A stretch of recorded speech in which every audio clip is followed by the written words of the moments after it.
Valve's new game is currently being played by almost 20,000 people, and no one's allowed to talk about it.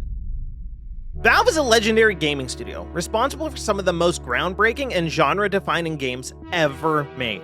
From the mind-bending puzzles of Portal to the world-changing Half-Life games to one of the most popular competitive games of all time with Counter-Strike, Valve clearly knows how to make amazing games that are adored by fans around the globe.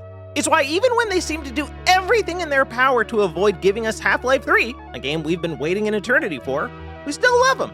But for the first time in a very long time, Valve has a new game up their sleeve. Not a sequel, and not the long-missing Part 3 of Half-Life or Left 4 Dead or Portal. This is a brand new experience from Valve, and with their history, will likely change the world of gaming once again.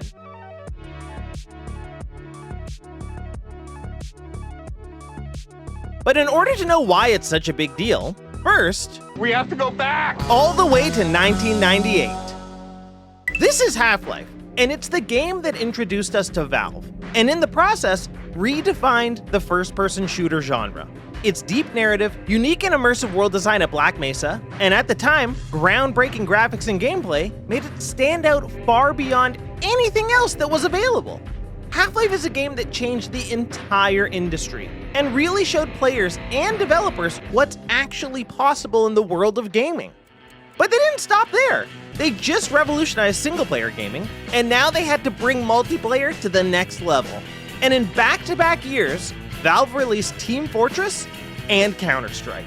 Team Fortress, which was originally a mod for Quake, changed how gamers thought about team-based gameplay, and introduced class-based mechanics that would influence pretty much all of your favorite multiplayer games that you're playing today. Meanwhile, Counter-Strike, which started as a mod for Half-Life, set the gold standard for tactical shooters with its blend of precise gunplay and intense objective-driven matches. Together, these games not only popularized the concept of competitive multiplayer, but also demonstrated the potential of community-driven content and mods, paving the way for a new era in online gaming. And just remember, this is what they accomplished with their first 3 games. So it's no wonder the world of gamers has an insane amount of respect for the studio. They're legendary. And from there, Valve didn't stop. They continued to evolve and innovate, taking games that were world-changing and finding new ways to change the world once again. Half-Life 2 turned the FPS genre on its head and is recognized as one of the greatest sequels ever made. They followed that up with Half-Life 2 Episode 1, which continued the story of Gordon Freeman. And then, Valve did something that not a single person on Earth would ever expect.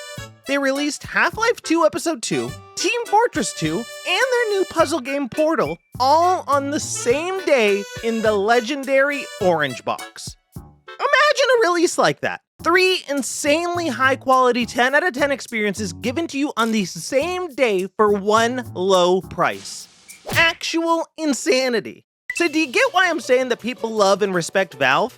And that's not even their whole library. From 2007 with the release of the Orange Box till now, they have continued to shake up the gaming landscape and continued to innovate and change the gaming world. And don't even get me started on Steam and the Steam Deck, 2 revolutionary products. So now that we're all caught up on the glory that is Valve, we can actually get to what's important and what everybody wants to know about. Deadlock. Valve has been secretly working on this game for a while, but we didn't know anything about it until rumors started popping up on the internet about a game called Neon Prime, a new sci-fi shooter from Valve based in the Half-Life universe. This, of course, made fans lose their minds, and they scoured the internet for even a crumb of gameplay or any type of hard evidence that they could link to the game. But there was nothing to find. Valve is completely locked down, and even when people think they found something, in most cases, it's completely outdated and long canceled, or it's not even close to being related, like with this website. But then one day, the game leaked, and we finally got our first look at Valve's next game.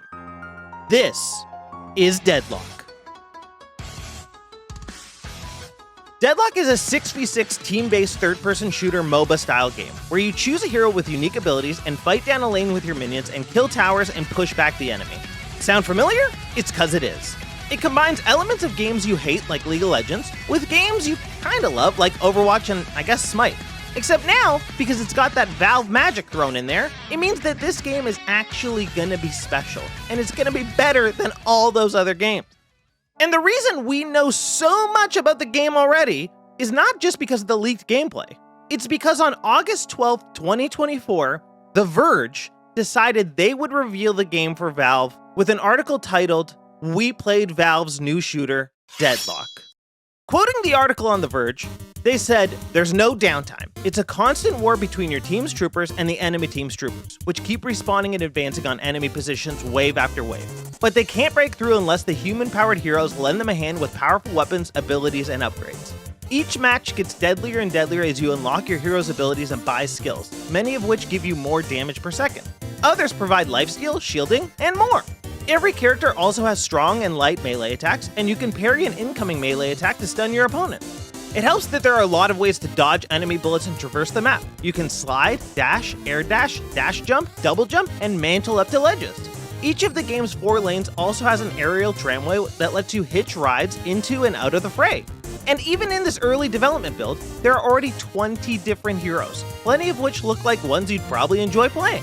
Yes, some of them are common archetypes like the archer, swordsman, sniper, and shotgun teleport specialist, but it's not all that simple. Have you ever seen an Infernus who literally finger guns his foes to pieces? They gave every single detail about the game. But why did they do this? Why would they betray Valve?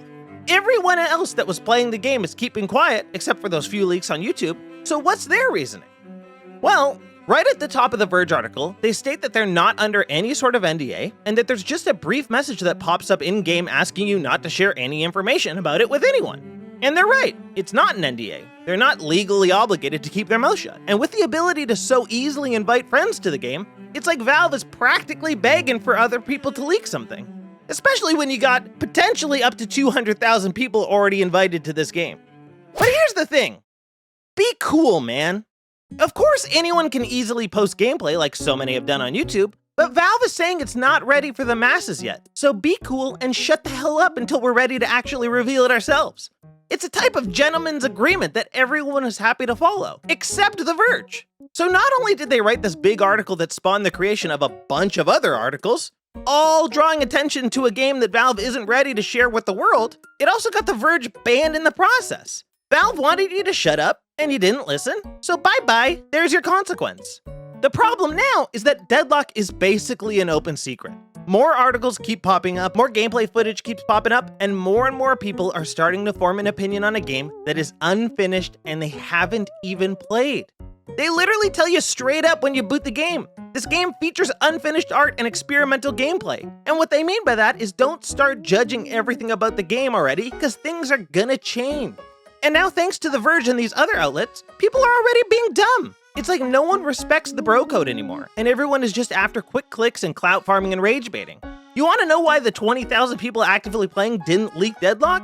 It's because they have respect for Valve, and they're happy to even be part of this early look at what might be a genre-changing game. But at least it looks like Deadlock's gonna be fully revealed soon because fans have found hidden URLs referring to an upcoming beta. So it seems like it's not going to be long before everybody's able to get their hands on the game anyway and experience it for themselves. Hopefully with an open mind, though. And the trust that Valve is obviously going to make something great.